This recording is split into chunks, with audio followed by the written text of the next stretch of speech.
ভানমারার কুফরি বিদ্যা বা তাবিজ। তো ভানমারা বলতে এটাই বোঝা যে তাবিজ দ্বারা কোনো ব্যক্তি ক্ষতি সাধন বোঝায়। এই ক্ষতিটা বিভিন্ন ধরনের হতে পারে তাকে প্যারালাইসিস করে দেয়া, হতে পারে তাকে মেরে ফেলা বা তাকে অন্ধ করা বা যে কোনো ক্ষতি করা, এগুলো হচ্ছে ভানের তাবিজ। তো আজকে যে তাবিজটা নিয়ে আলোচনা করব এটা হচ্ছে অরিজিনাল কুফরি ভানের তাবিজ। এখানে চুল পরিমাণ কুফরি ছাড়া কিছু নাই। যারা কুফরি করেন না, কুফরি দেখেন না, তারা এখান থেকে চলে যান। যারা কুফরি তাবিজ করতে রাজি আছেন তারা এর ভিডিওটা দেখতে পারেন।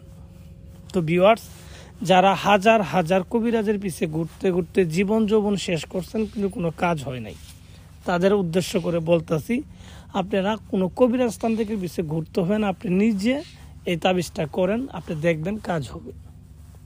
100% পরীক্ষিত, 100% পরীক্ষিত। আমি করছি, আমার সাথে অনেক লোকেরা যারা আছে তারাও করছে। একই তাবিজ দিয়ে মানুষের ক্ষতি সাধন করা হয়েছে, চাইলে প্রমাণও দেখাই দিতে পারবো।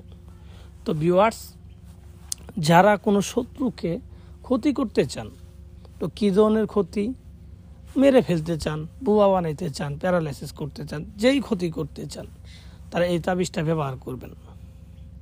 শুধু তাবিজের অপর পৃষ্ঠায় লিখে দিবেন আপনি কী ধরনের ক্ষতি চান, এতটুকু শুধু লিখে দিবেন, আপনি বাকিটা তাবিজের কাজ। তো ভিউয়ার্স, যারা নিজেরাও অনেক তাবিজ করছেন কাজ হয় নাই, তাদেরকে আমি বলবো আপনারা আমার এই তাবিজটা লিখে শেষবারের মতো পরীক্ষা করে দেখতে পারেন। আশা করি কাজ হয়ে যাবে, আপনাকে দ্বিতীয়বার এগুলো তাবিজ করতে হবে না।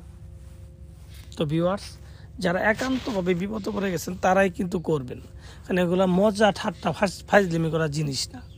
আপনি এগুলো নিয়ে ফাজলিমি করবেন, আপনি ধ্বংস হয়ে যাবেন। আপনি আমার কথা বিশ্বাস না হলে দেখেন, এগুলো নিয়ে ফাজলিমি করবেন, ধ্বংস হয়ে যাবেন। তাহলে কেন নিজের বিপদ নিজে ডেকে আনবেন? আর যারা একান্তভাবে নিজেরা বিপদে পড়ে গেছেন, যে আপনার একজন শত্রু আছে, তাকে না মারতে পারলে আপনি নিজে বাঁচবেন না, তো তাদেরকে আমি উদ্দেশ্য করে বলবো আপনারা আমার এই ভিডিওটা দেখেন। যাদের একান্তভাবে করাই দরকার, তাহলে তারা আমার এই ভিডিওটা দেখেন এবং আমি যেইভাবে বলি ওইভাবে আপনারা করেন, কাজ হয়ে যাবে। সময় লাগবে মাত্র 72 ঘন্টা তাবিজের প্রয়োগ হইতে, ঠিক আছে? তাবিজের যে প্রভাবটা পড়তে 72 ঘন্টা সময় লাগবে, কারণ এগুলো তাবিজ ভাই, মুখ দিয়ে আমি বললাম আর হয়ে গেল কেনা। মুখ দিয়ে অনেকে বলে 5 মিনিটের মধ্যে হয়ে যাবো গা, অনেক ভিডিও দেখেন আছে 2 মিনিটের মধ্যে কাজ হয়ে যাবো গা। বা এগুলো ফাত্রামি করার সময় আমার নাই। তাবিজ করবেন, লিখার পরে 72 ঘন্টা সময় লাগবে তাবিজটার প্রভাব পড়তে। যদি আপনার পুষা আপনি করেন, তো কিভাবে করবেন? তাবিজটা লিখবেন যে কোনো মঙ্গলবারের দিন একটা শ্মশান ঘাটে বা একটা নদীর ঘাটে যাবেন, গিয়ে দক্ষিণ দিক মুখ করে আপনি সাদা কাপড় বিছায় তারপরে বসবেন, সামনে আগরবাতি মোমবাতি এগুলো ধরাই নেবেন। ধরাই নেওয়ার পর আপনি এই তাবিজটা লেখা শুরু করবেন।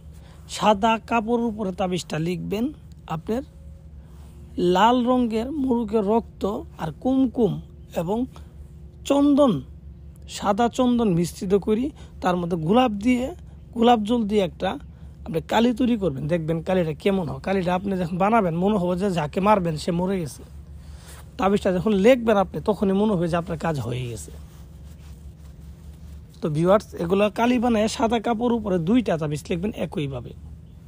তো লিখার পরে তাবিজের নিচে যাকে মারতে চান তার নাম, তার বাবার নাম লিখে দিবেন। নাম কিন্তু কম্পালসারি দিতেই হবে, এবং তাবিজ লেখার সময় যার জন্য করতেছেন তার কথা মনে মনে ভাববেন আর উদ্দেশ্য করে লিখবেন। কারণ উদ্দেশ্য আর নিয়ত ছাড়া কিছু হবে না। আপনার উদ্দেশ্য করে লিখবেন যে এই ব্যক্তির জন্য আমি করতেছি। তো এইভাবে লেখার পরে নামগুলা দিয়ে দিলেন, ঠিক আছে? তাবিজের ভিতরে তার ব্যবহার করা কাপড় থাকলে বা চুল থাকলে এগুলা দিয়ে দিবেন। না দিলেও যে কাজ হবে এমন কোনো কথা না, ঠিক আছে? দিলেও কাজ হবে, না দিলেও কাজ হবে। তো এগুলা দিবেন। দেওয়ার পরে আপনি সুন্দর করে তাবিজটাকে বলটায় 2টা তামার মাদুলিতে ভরে ফেলবেন। 2টা তামার মাদুলিতে ভরার পরে, ঠিক আছে, তাবিজ 2টাকে নিয়ে একটা তাবিজ জ্বলন্ত আগুনে ফেলাই দিবেন। জ্বলন্ত আগুন, এটা হতে পারে বড় কোনো আগুন, বা মোমবাতি জ্বলায় যদি আগুন করেন সেটা হবে না, কাঠ দিয়ে তৈরি করে আগুন তৈরি করতে হবে, কাঠে আগুন জ্বালায়। তো এইভাবে আগুন জ্বালায় একটা তাবিজ জ্বলন্ত আগুনে ফেলাই দিবেন। তো আরেকটা তাবিজ যে থাকবো সেই তাবিজটাকে যে কোনো একটা কুকুরের গলায় বেঁধে দিবেন, ঠিক আছে? বেঁধে দেওয়ার পর 72 ঘন্টা অপেক্ষা করবেন, কাজ হয়ে যাবে। পরীক্ষিত, এটা মুখের কথা না, কোনো গল্প কথা না, ডাইরেক্ট পরীক্ষিত তাবিজের কাজ।